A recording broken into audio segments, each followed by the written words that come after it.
آج ہم ایک خاص کام کے لیے نکلے ہیں۔ قاری آصف صاحب اپنی بائک پر اور میں اپنی بائک پر، لیکن آخر جا کہاں رہے ہیں؟ راستے میں ایک دکان پر رکے اور یہاں سے 2 چھوٹے ڈرم خرید لیے۔ اب یہ ڈرم کس مقصد کے لیے؟ اپنی رائے کامنٹس میں ضرور بتائیں۔ کراچی کی گرمی اپنی عروج پر تھی تو سوچا تھوڑا سا گنے کا ٹھنڈا جوس بھی پی لیا جائے۔ میرے ساتھ قاری صاحبان بھی موجود ہیں اور سب نے خوب انجوائے کیا۔ ایک ڈرم نیچے رکھا ہے اور دوسرا قاری صاحب نے بڑی ذمہ داری سے سنبھال رکھا ہے۔ ہم اس وقت اجمین نگری کے قریب موجود ہیں۔ کیا آپ اندازہ لگا سکتے ہیں کہ یہ ڈرم کس کام کے لیے ہیں؟ شام ڈلتے ہی ہمارا سفر جاری رہا۔ نئی سڑکوں پر بائک رائڈ کا اپنا ہی مزہ ہے اور قاری صاحب تو لگتا ہے ریس موڈ میں چل رہے ہیں۔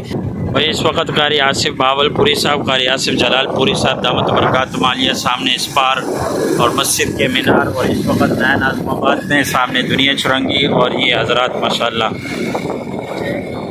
چائے کا دل کر رہا ہے، چلیں بھائی چائے بھی پیتے ہیں۔ اور آخرکار ہماری محفل جم گئی، چائے گرم سموسوں اور بہترین دوستوں کے ساتھ۔ عبدالحسیب بھائی اور 3 قاری صاحبان کے ساتھ آج کا دن یادگار بن گیا۔ اگر آپ کو یہ مختصر ویلاگ پسند آیا ہو تو ویڈیو کو لائک، شیئر اور چینل کو سبسکرائب کرنا نہ بھولیں۔ ملتے ہیں اگلی دلچسپ ویڈیو میں۔ اللہ حافظ۔